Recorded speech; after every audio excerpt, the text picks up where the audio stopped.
Assalamualaikum warahmatullahi wabarakatuh. Halo teman-teman semua, hari ini kita akan membahas tentang yang namanya plagiarisme. Nah, ini yang teman-teman lihat ini adalah hasil pengecekan plagiasi. Ya, jadi kalau teman-teman lihat ya, ini ada yang kita bilangnya di stabilo-stabiloin ini namanya bagian yang terkena plagiasi. Jadi kalau kita klik ini ketahuan nih sumbernya dari mana gitu ya. Ini dari script internet source. Biasanya satu sumber ini akan beda-beda warna. Nah, ini kalau kita lihat ini rangkumannya dari sini, ini hasil keseluruhannya. Ini dia ngambil dari sini segini persennya, segini, ini dari jurnal ini segini, repository segini. Nah, jadi semua kelihatan. Dan masing-masing stabilo itu warnanya beda-beda. Nah, ini beda lagi kan tuh. Sumbernya beda. Ini dari 123doc.com. doc.com. Nah, ini. Jadi ini yang disebut dengan plagiarisme. Jadi kalau teman-teman benar-benar copy paste, ini pasti akan terdetek. Nah, alat pengecek plagiasi yang biasa digunakan dengan ketelitian yang tinggi ini biasanya adalah Turnitin. Ya. Nah, Turnitin ini jenisnya macam-macam. Jadi ada Turnitin yang bentuknya kelas seperti ini ya. Jadi ini bentuk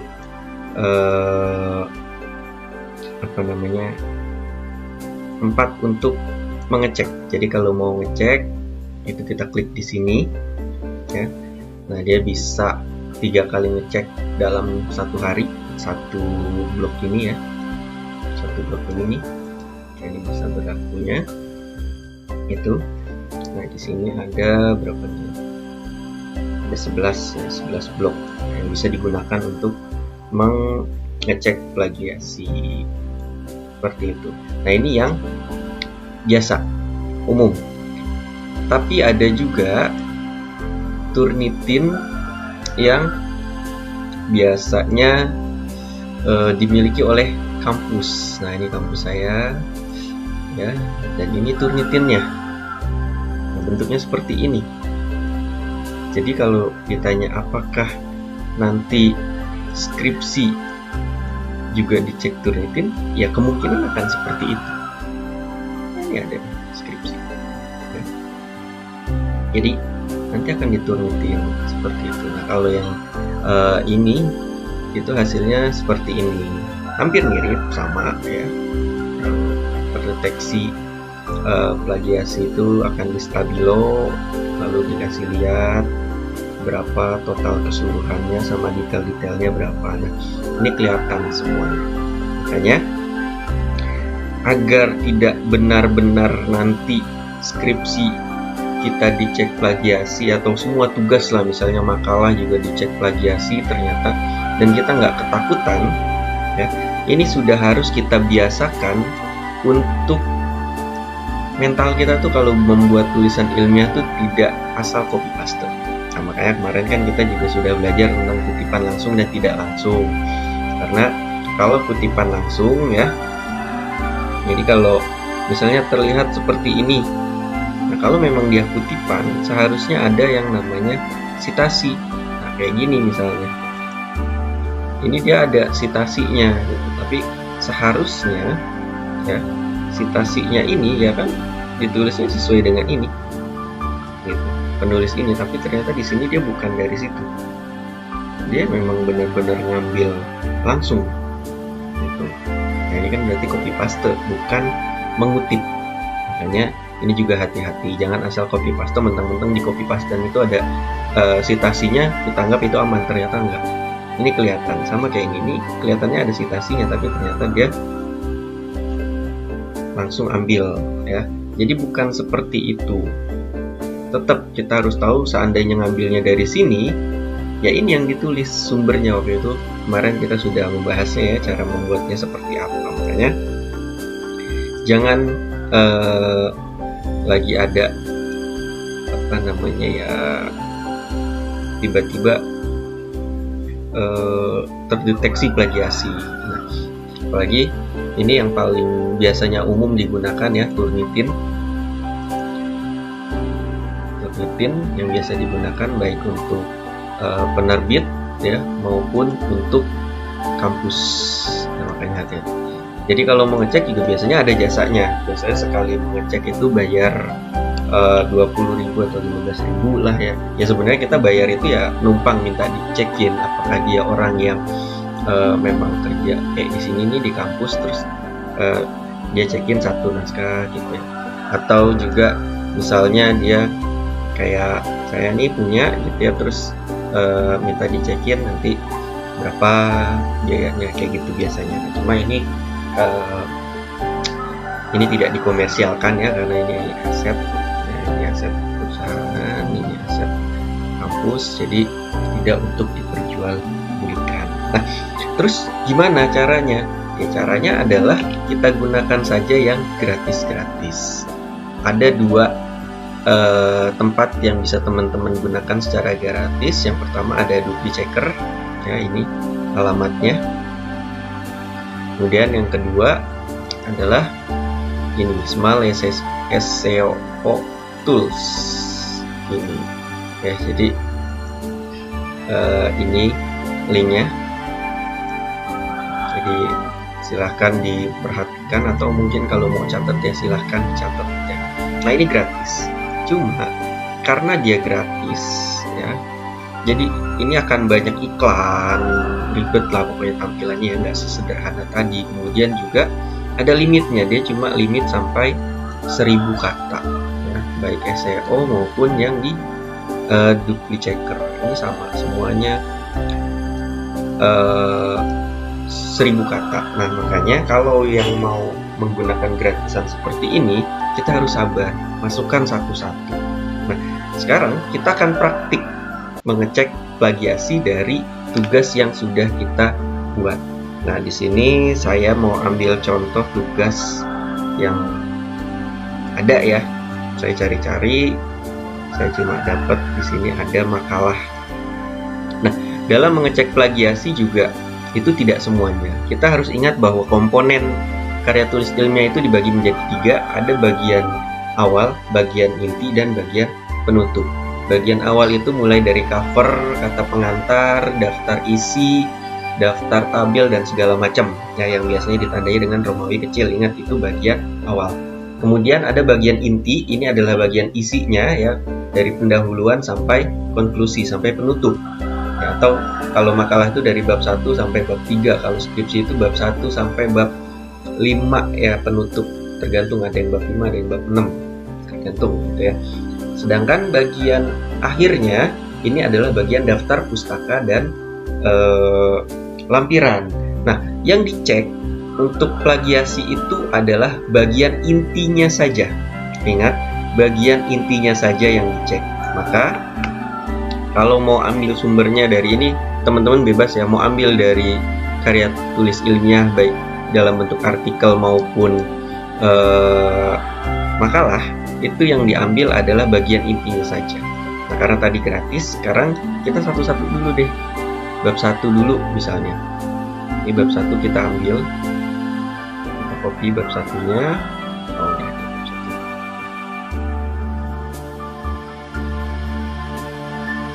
Yang tadi sudah kita copy ya makalahnya. Di sini ada 220 kata. Wih, 220 kata mah kayaknya masih cukup nih buat ini pembahasan. Coba ya, kita cek lagi pembahasannya.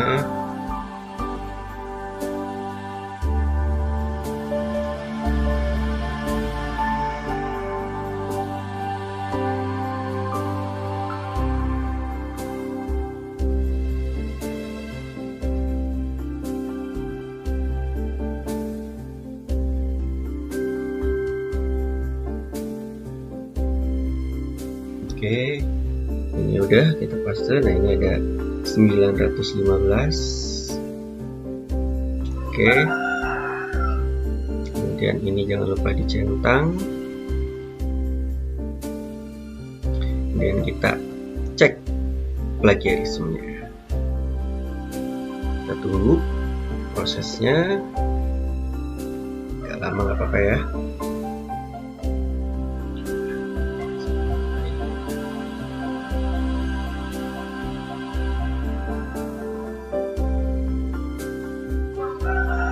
Jadi ya karena gratisan ini banyak ini iklan gitu ya. Ini tunggu sampai dia 100%.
Itu belum semua ya, ada 85%. Nah, di sini juga sama ya, kelihatan dari mana diambilnya, sumber-sumber yang dia ambil. Gitu ya, jadi kelihatan semua. Makanya ini hati-hati ya. Nah, ini kalau udah kayak gini, di download aja. Kita ambil recordnya.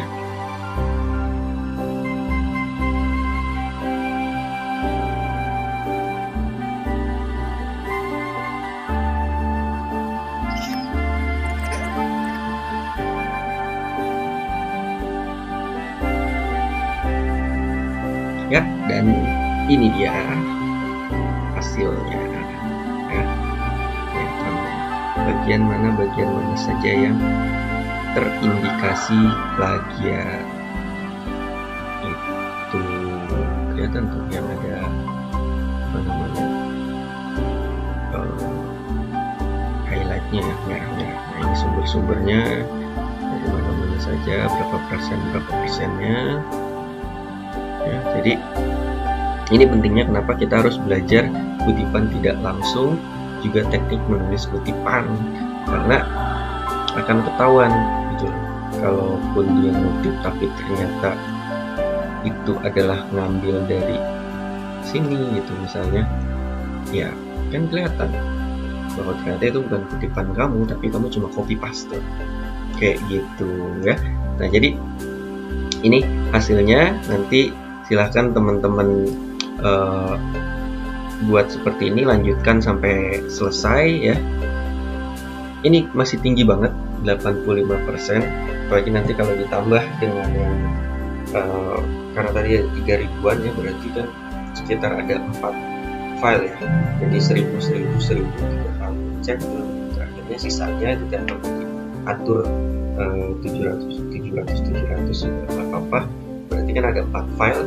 Nah, 4 file ini nanti akan saya lihat rata-ratanya berapa plagiarismenya. Yang diperbolehkan ya, aturannya itu adalah 25% ke bawah. Itu untuk standarnya. Tapi untuk yang bagus banget, biasanya itu dia memberi aturan plagiarismenya itu tidak boleh lebih dari 10%. Nah, makanya kita coba aturan standar ya. Maka yang dikumpulkan dalam tugas mata kuliah saya itu paling tidak plagiarismenya di bawah 25%. Jadi kalau masih kayak gini nih, ini ketahuan nih yang plagiasi, habis ngecek, wah ini plagiasi, harus diubah nih, harus dibuat kutipan tidak langsung, namanya diparafrase, diubah. Kalau tadinya kreativitas perlu dikembangkan sejak dini karena kreativitas mempengaruhi dan meningkatkan kecerdasan seseorang, ini bisa kita ubah jadi misalnya kecerdasan seseorang dapat mempengaruhi kreativitas. Untuk itu kreativitas perlu dikembangkan sejak dini. Selesai, gitu kan? Satu bagian. Nanti sini juga kayak gitu, diparafrase lagi, dibuat dalam bentuk lain lagi, gitu ya. Nah, itu. Jadi kira-kira seperti itu. Nah, ini tadi kita menggunakan dupli checker. Nah, sekarang gimana kalau kita menggunakan yang satunya lagi nih, gratisan satunya lagi, ya, Small SEO Tools Plagiarism Checker. Oke, sama ya, dia 1000 juga limitnya. Ini kita ambil lagi sumbernya. Ini sampai situ ya, sampai sini. Dan kita lanjutin lagi.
Oke, ini sudah selesai dan terlihat hasilnya ya. Wow.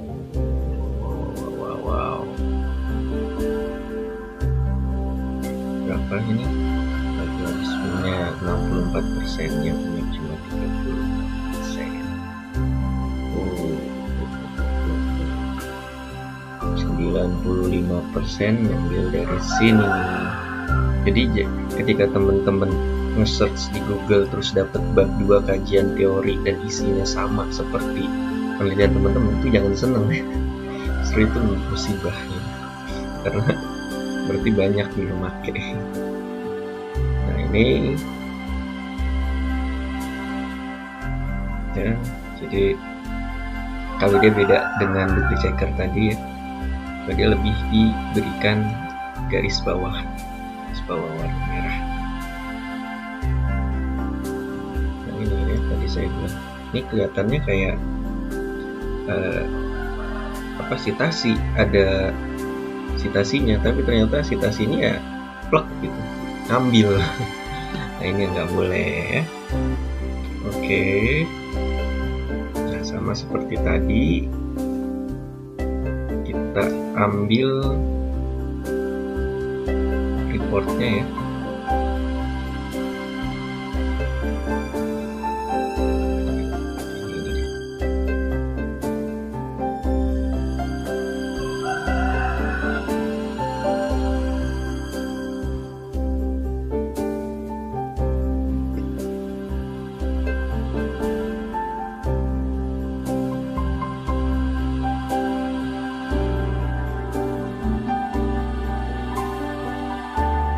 Ternyata berapa tuh? 64 ditambah 85. 64 tambah 85